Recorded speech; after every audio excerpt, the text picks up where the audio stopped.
அனைவருக்கும் வணக்கம். நான் தான் உங்க தனசேகர்.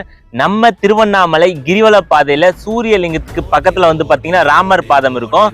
அதுக்கு ஆப்போசிட்ல பாத்தீங்கன்னா சம்ஹார பீடம் சொல்லிட்டு ஒரு ஆசிரமம் பாத்தீங்கன்னா அமைக்க போறாங்க. அதுக்கான பூமி பூஜை இன்னைக்கு பண்ணிருக்காங்க. இந்த ஆசிரமத்துல பாத்தீங்கன்னா லிங்க பைரவி அம்மா பாத்தீங்கன்னா இந்த இடத்துல இருந்து அருள் பாலிக்க போறாங்க.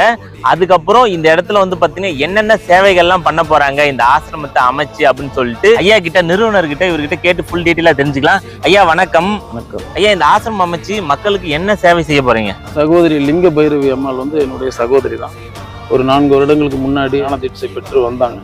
திருவண்ணாமலைக்கு போங்க, அங்கே உங்களுக்கு ஒரு எதிர்காலம் இருக்கு.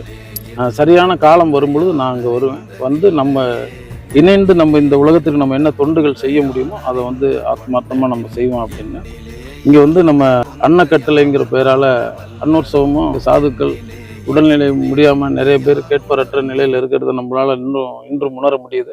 அவங்களுக்கு தேவையான அடிப்படை உதவிகள் இதெல்லாம் செய்யலாம் அப்படின்ட்டு தொடங்கியிருக்கோம். இன்னும் அது வழியாக நமக்கு அதற்கு கால நிலைகள் வரும்பொழுது நம்ம ஆன்மீக பணிகளை விரிவுபடுத்திக்கலாம் அப்படின்னு சொல்லி வந்திருக்கோம். இந்த சம்ஹார பீடம் அப்படின்றது சித்தர்கள் வழி, நம்மளுடைய திருமூலர் வழி வந்த மாணவன் தான்.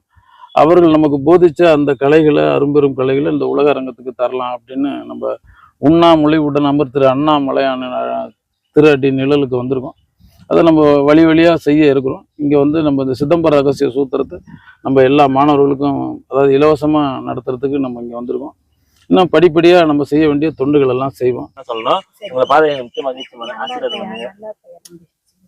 எல்லாருமே பாத்தீங்கன்னா உங்களால முடிஞ்ச காணிக்கைய இந்த ஆசிரமத்துக்கு நீங்க டொனேட் பண்ணுங்க. நன்றி.